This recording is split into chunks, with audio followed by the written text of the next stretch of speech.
સરકારી નોકરીની ઘેલછા લોકોને ગુનો કરવા પણ મજબૂર કરી નાખે છે। આવું અમે એટલા માટે કહી રહ્યા છીએ કારણ કે સુરતથી એક એવી ઘટના સામે આવી છે। એક તરફ નકલીની બોલબાલા અને બીજી તરફ સરકારી નોકરી મેળવવાની ઘેલછા।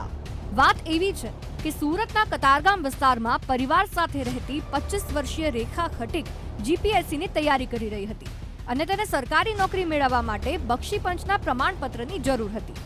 સરકારી નોકરી મેળવવાની લાલચમાં રેખા ખટીકે પોતાના પિતાનો બક્ષીપંચનો દાખલો બોગસ ડોક્યુમેન્ટના આધારે તૈયાર કરી રજૂ કરી નાખ્યો અને જ્યારે અધિકારી દ્વારા આ ડોક્યુમેન્ટનું વેરિફિકેશન કરવામાં આવ્યું ત્યારે રેખાએ રજૂ કરેલ પિતા શાંતિલાલ ખટીકનો બક્ષીપંચનો દાખલો તૈયાર કરવા માટે આપવામાં આવેલું એલસી બોગસ હોવાનું સામે આવ્યું। તેથી આ બાબતે સમાજ કલ્યાણ અધિકારી જીતેન્દ્ર ચૌહાણ દ્વારા અઠવા લાઇન્સ પોલીસ સ્ટેશનમાં આ બાબતે ફરિયાદ નોંધાવવામાં આવી હતી।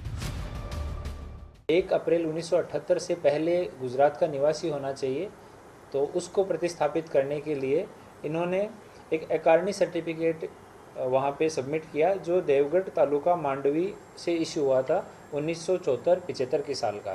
जब इसको वेरीफाई किया गया तो वहाँ जूनियर क्लार्क ने रिपोर्ट दिया कि इसमें खीमा शंकरा नाम लिखा हुआ था, उसको काट के खटीक कालूभाई नाम उमेरा हुआ था।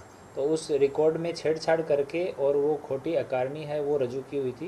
तो जिला समाज कल्याण अधिकारी की फरियाद पे ये दोनों बाप बेटी जो हैं, रेखा बहन जिसका सिलेक्शन हुआ था इंजीनियर में और दूसरे शांतिलाल शंकरलाल खटीक हैं वो इनके फादर हैं, इन दोनों को अभी अरेस्ट किया गया है और इनसे आगे की पूछताछ चल रही है।